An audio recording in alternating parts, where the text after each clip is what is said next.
have you, Terry. I think we met briefly at an event in SF that we hosted, and you were kind enough to drop by. And I asked you if you would be willing to join us on the podcast, and you said yes. So thank you for being here. Thank you for having me. It's awesome and it's great to see you and the team again. Appreciate it, Terry. My first question, Terry, and I think it sort of ties back to your background, and I'm sure a lot of brands are figuring it out as well, right? In terms of how do you be relevant or market yourself well to Gen Zs and millennials, right? And I think Visa has done a pretty cool job in ensuring that the brand stays relevant across all demographics, and you played a key role in that strategy. So would love to hear your thoughts on what went behind that scene and how that all came through. Yeah, I think you used a wonderful verb tense, which is the present continuous, which is we are trying and Right, and still in the process right, of becoming relevance versus like we've done it, right? Declare victory and over. I think it's a combination of a couple things. One is um, our products, right? I know we're going to talk about, we're largely talking about marketing today, but our products um, power people's day to day. They power people's every day.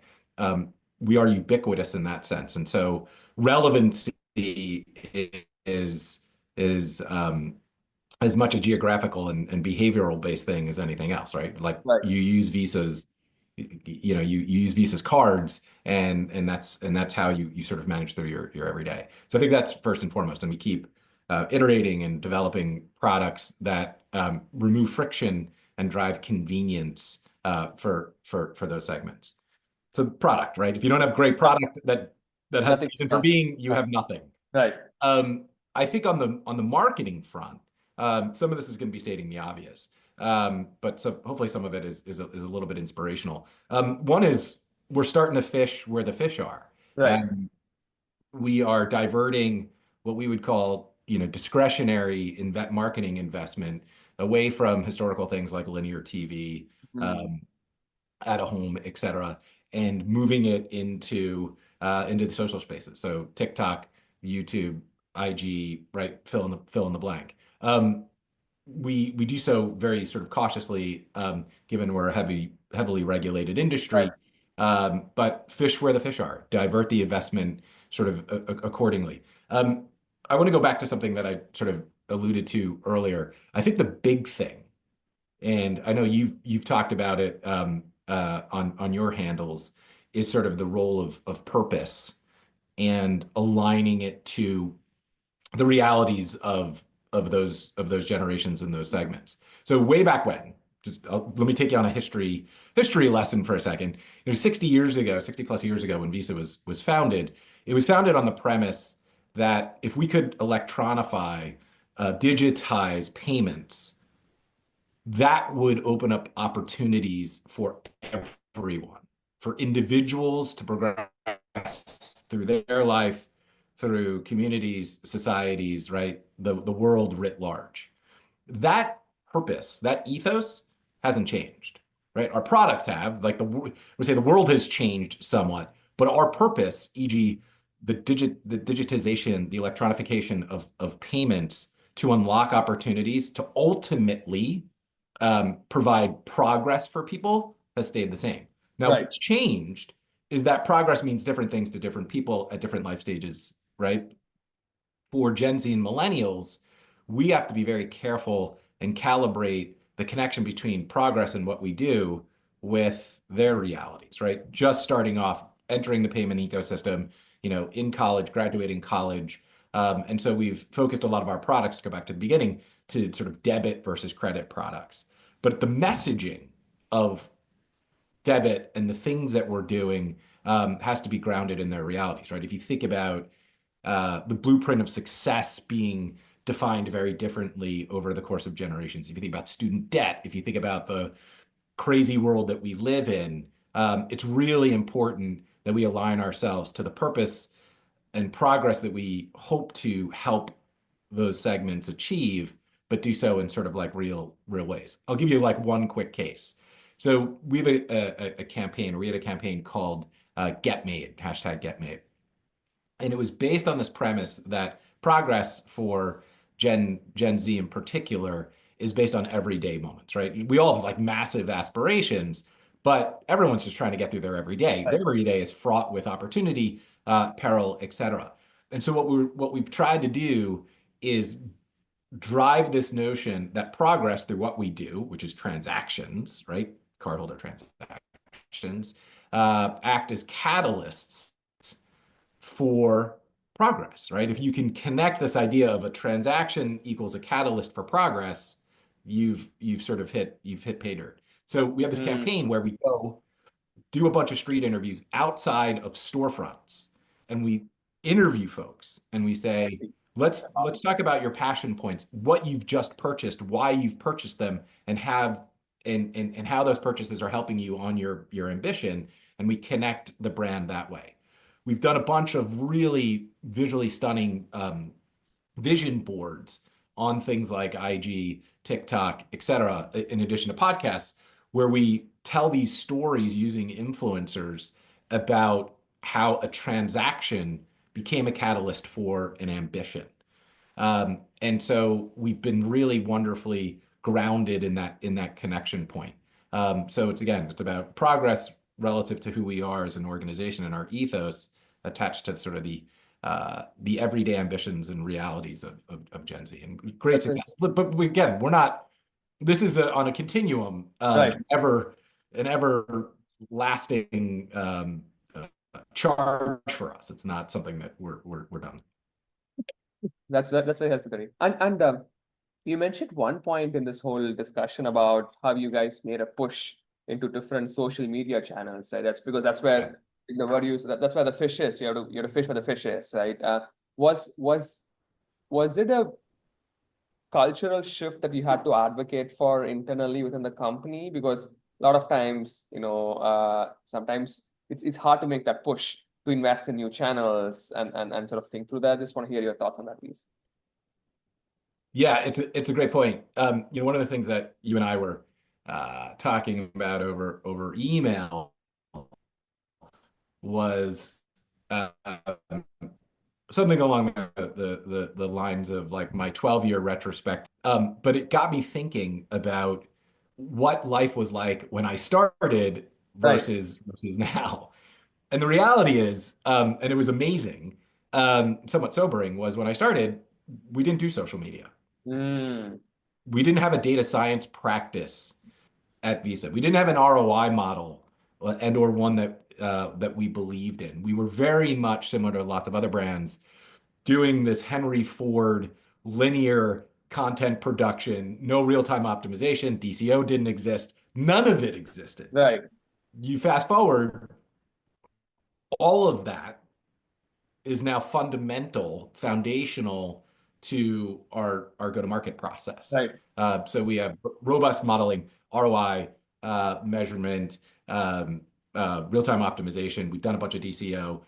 We are in that business. The cultural mind shift is um, has been slow and steady over the last 12, over the Right. last 12 years since I was at Visa. But it's still a work in progress Mm, in that we are diverting dollars where possible, we call it discretionary, from sort of committed things to social. But we're still in the process of proving out and validating the bottom line business um, ties. We're very good at engagement metrics like every other brand, mm, but we are still working it out. And Visa is wonderful, and we have a ton of resources and spend a great deal of money, on attribution modeling and data science practices to sort of stitch together, brand lift studies, et cetera. But hand on heart, we're still sort of a work in progress. very helpful, Kareem. And in terms of, I think you sort of when we are prepping for this discussion, you said you have to in large companies you have to align with rocket ships, right? And try to solve big business problems in order to sort of make sure that you get the right visibility in the organization like Visa, right? And since you have maneuvered different teams, different initiatives across different functions, would love to hear your thoughts on like what's the right way to do that, especially a large company like Visa, where you have to stand out and your initiatives might be one among the millions of initiatives that could happen. Yeah, it's a great question. I would sort of attack it on two fronts. One was the notion of a rocket ship from a career perspective is if you want to advance in a career at a huge organization like at a Visa, you better figure out what the rocket ships are, e.g., the ones that management cares about. And two, the ones that management care about inevitably are the Right. ones that drive bottom line um, business outcomes. All projects and initiatives are not created equal. So I go back to this notion of like a transformative idea has to be transformative for the bottom line business versus just for marketing. Mm. If it's not driving ultimately revenue, why go chase that initiative? Because it's not going to be valuable to the organization. Um, I then go back to this like transformative idea front. One of the things I've started to sort of anchor on through a bunch of the writing that I've been doing is this notion of us as mad scientists. Our remit, our Right. calling as marketers is to be mad scientists, Right. and anchoring that point is this notion of following a scientific process. And that's really important because this notion, if you think about the process is you ask questions, you establish hypotheses, you then test, experiment, validate those hypotheses, analyze the results, make conclusions based on the findings, and then communicate out. That should unlock a number of transformative ideas, which, by the way, go back to the notion of they should track back to the bottom line business objective, right? If you followed this process, the conclusions and what you're trying to find start with Right. bottom line business outcomes. The second wonderful thing that the scientific process does is it enables us to take executives along for the journey, right? So often, or at least in the past, we've been indicted on, hey, we're all about moving pixels and telling these like wonderfully flowery stories. Um, but that's not who we are. That's not who we've pivoted to as as mad scientists. Um, and so bringing executives along cross-functionally through that scientific process will enable us to get allyship and enable buy-in, right? So many ideas have died on the vine because of a lack of, cross-functional buy-in because they don't understand the process or they don't believe in it or they don't believe in the Yeah. probable outcomes. So, yeah. That's a great point. I think it's clearly you've been there, sort of seen the movie play out multiple times. So thanks for mentioning that. I was listening to one of your other podcasts, and you mentioned about this point about deep listening, right? Yeah. Being an important leadership skill. Uh, I actually want to have you explain on that a little bit more because, uh, especially in a remote setting like how we are working, it's easier to sort of multitask and not be hyper focused in key meetings and things like that. And you sort of mentioned about that, so it caught my attention. So would love to hear your thoughts on like your viewpoint. How can leaders improve on that particular skill set a lot more? Yeah, I would caveat to say I'm not sure my wife would agree with the fact that I'm a deep listener, but hopefully one day I'll get Right. there. No, but here's here's the reality. We are born with two ears and one mouth, and that's by design. And so we should use that accordingly, like ratio wise um in our work. I am self-aware enough to know that I don't have all of the answers, and I never will. And what has been amazing talking to you and in thinking about this is um, I don't believe anybody else does. And the career journey over the last 12 years at Visa or the last 20 in my more macro career is like it's like the more I know, the more I don't know, the more there's to learn. And learning is about listening first and foremost. I go back to the scientific process for a second, right? And the notion of formulating questions and then establishing hypotheses is is often about checking one's bias at the door. And as I as agree. That's yeah, that's where ego also comes in, right? Like you want to make sure that like your bias gets the right attention, etc. So yeah, that's a fair point. Yeah. Yeah, and I think that's critical because again, as sort of a scientist, you're not supposed to have the answers. You're supposed to come up with a framework to get to probabilistic answers, right? As we think about sort of the search for truth, right? If you think about science, right? Science is the search for truth, right? In our world, it's about creating lasting memories and associations that ultimately move perception and behavior. In a customer or a consumer's world, right? The stitching is they have a bunch of unmet needs that need to be solved for. And you would hope that our search as marketers delivers against that. And then you have sort of this sort of shared truth. But you can only get there through iteration, test and experiment versus having the answers as a foregone conclusion. I want to quickly tell, if it's okay, one quick case on where I was totally wrong. Yeah.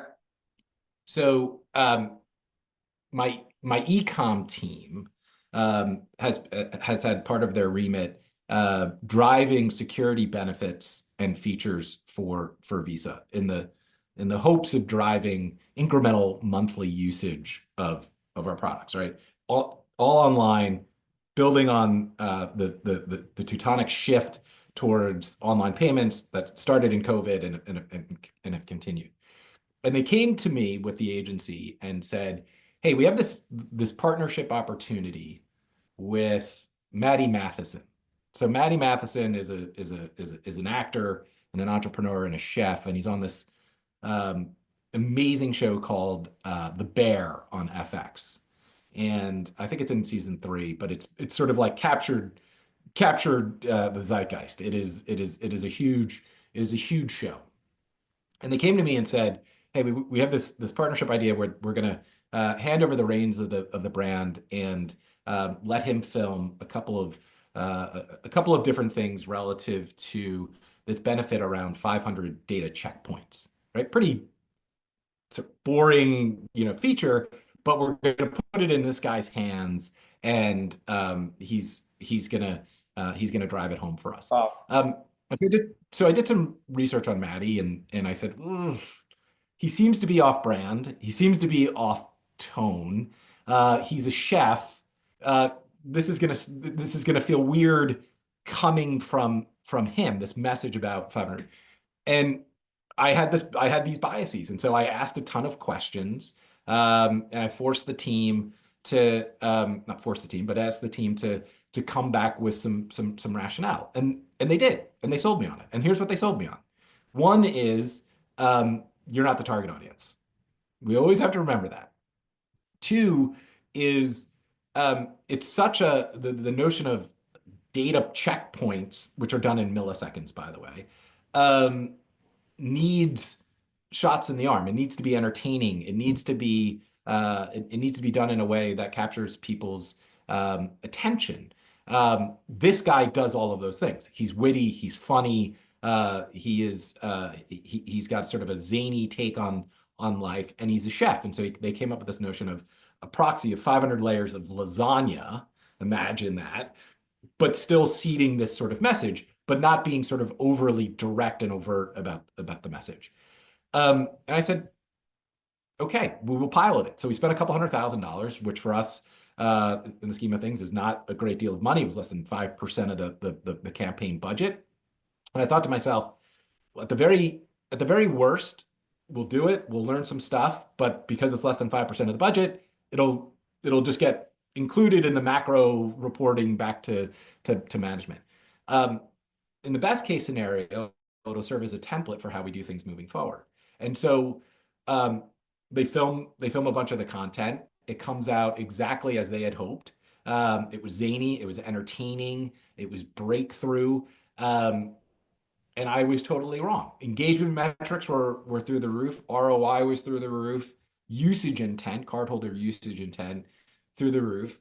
And it showed me once again that I need to check my bias at the door. That we need to sort of let the brand um, have its day in the hands of others who are more relevant to the target audience that I may have been relative to my, 12 years of doing X and Y at Visa. So it was a great little case about Awesome. check and bias at the door. That's a great story, Terry. And was the campaign successful in its own form? Yeah, so the engagement, so it worked on three levels. The engagement metrics, right? Like viewer time viewed, um, understanding of the content through the roof, like some of the best performing. Two is it contributed to that campaign having the highest ROI of any Wow, US campaign awesome. of the year. And then three is as a as a precursor to the future, the usage intent Right, for us was off the charts, and it was off the charts because we were driving sort of affinity for the brand and the message. Affinity drives preference. In our world, preference then drives action. In our case, it's about payment volume right. and ultimately revenue. So it threaded the needle across all of those things. And it's like, listen to your team more. Trust, and then get out of, trust and ask a bunch of questions and then get out of That's awesome.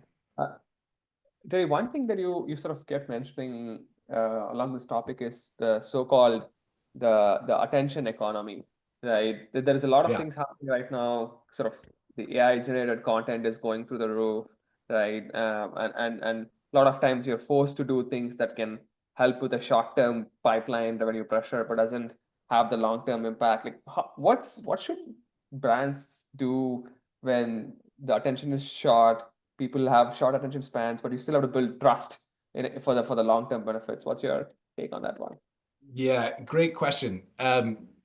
Hopefully this isn't a controversial take because listen, we're living in the attention economy. There's Right, nothing we can right, necessarily do about it. right, And that's how the platforms are designed. That's how we are in many respects being sort of programmed, hardwired accordingly.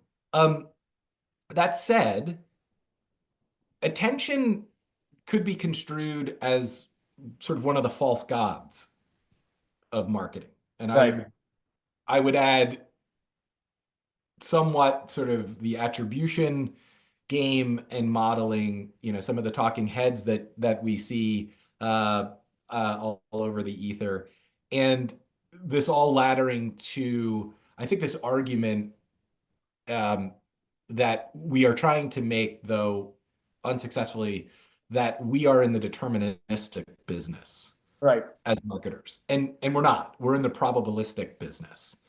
Um, Attention is important because it's almost like pre-awareness. If you think about the funnel, you think about whether or not we're using the McKinsey funnel as a vertical or in a horizontal way. right, Attention is critically important to get noticed, but it's not the end game. It right, right, can't be. I go back to the beginning of our conversation. The end game is bottom line business outcomes.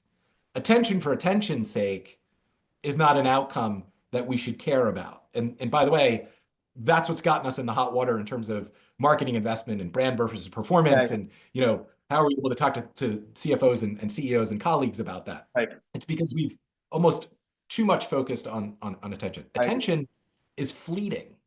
I want to go back to something you guys talked about, which is this notion of establishing mind share. Mind share is not a fleeting concept. Right, It's a very sticky, lasting right. idea. Um, attention can That's a great, attention without intention, that's a great distinction. Yeah, yeah. right, is not worth chasing. I liken it to a pop song. A pop song is incredibly infectious. Hmm. But if you think about your favorite music, your favorite bands, your favorite singers, your favorite artists, um, your connection to them is a lot deeper than them having generated or garnered your attention. They become the soundtrack of your life. And I'm not saying a brand is going to become the soundtrack Right, of his life, but that's certainly going back to sort of the notion of truth, where we should, in trying to create lasting memories and associations, sort of achieve. I was listening to a different podcast, forgive me, with this guy named Rory Sutherland. I don't know if you know who he is. Oh, He's one of like the great thinkers in the advertising and marketing world. He has worked at Ogilvy for forever and a day. Um, and he was on and he was talking about how fame acts as a luck multiplier. And he was sort of mm, um, also um, name checking Greg Hahn, who works at Mischief, who runs the Mischief agency. But it's this notion that being famous will ultimately lead you to better outsized extraordinary returns for a brand. But you have to be famous for the right reasons. You can't just be famous, right? right, Famous and the opportunity that comes along with famous, yes, is about luck, is about being persistent, and it is about being intentional. But your fame has to be connected back to sort of the why you're in business and the real non-BS value benefit that you provide consumers and or customers, which is directly tied to your why. So attention is the start, but it absolutely isn't the end goal. If you want to become famous, you have to become famous for sort of the very right reasons and lasting famous because that'll drive extraordinary returns for you. that's very helpful, Terry. Terry, and my last question, since you've had like a decade-long journey across Visa and multiple different agencies before, sort of what's your guidance to young folks who are trying to become VPs and CMOs someday, right? In terms of how they should navigate their career, right? Because it's a non-linear path for a lot of people. So I'd love to hear your thoughts on how should you uh, I'm not sure people want my thoughts. No, what I wanted to do starting off is I wanted to be a painter, like way back when. But painting wasn't going to pay the bills, and my parents after college weren't going to pay the bills, and so I had to go get a real job, quote unquote. And so I looked at advertising first and foremost as a way to bridge the sort of the creative juices that I had and endeavors that I wanted to partake in with paying the bills, the functional stuff, the stuff I went to college with. Um, my journey is is nonlinear, but there were still sort of like conscious building blocks to it. So I wanted to be a painter. That wasn't going to happen. Advertising was sort of the commercial artist version of that. Um, I was in advertising for about 12, 10 or 12 years. Then went back and got my MBA because I needed and audited my skill sets and said, I'm I'm lacking in, corporate strategy, in corporate finance fundamentals. Um, I need to go do that. I also looked, quite honestly, at the advertising world back then and said, there aren't a lot of 50-year-olds or 40-year-olds around the shops anymore. Nice. And so I said, if I'm going to make a 30-year career out of this, where do I need to go? An MBA was the ticket, the admission ticket to where I ended up at Visa, but also gave me a bunch of the business fundamentals. Um, and now I'm going, okay, well, what's next? I have the fundamentals. Where are my skill set deficits? Right. And how do I plug them? Very practically, um, I do think having a North Star, having a 5-year plan, Yes. semblance of a plan, is critically important, right? You look at who do you want to be in 5 years, or where do you want to be in 5 years, and then you sort of chart a course. You look at the CVs of other CMOs or other CEOs or other founders, and you go, okay, well, how did they do it? Write a fake job description and go, this is what I believe I bring to the table, sort of like a SWOT analysis. Here's what I don't, and then go attack those deficiencies or blind spots accordingly. Um, I will say on a personal note, um, I have probably failed in cultivating mentors. Critically important. Right. Mentors are the people that are smarter than you, sitting across from you, who believe in you, who want success for you, who are going to help you look around corners and blind spots, advocate for you, but also sort of point out the realities of who you are. I think as I think about the next, 10 or 12 or 15 years of my career, I need to do a much better job on the mentorship front. There are such amazing people out there who are willing to help, who are willing to pay it Right. forward. And like go tap into that. You can't do it alone.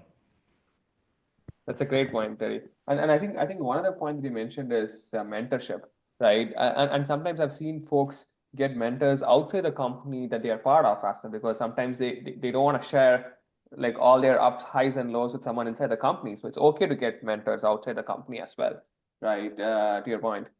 Yeah. Yeah, I think it's critical because there's value in mentors within the organization to help you navigate the culture, help you navigate the politics, to your point, going back to the transformative ideas, figure out what rocket ships exist and then go find a way to get on them. Like, yes, all of that.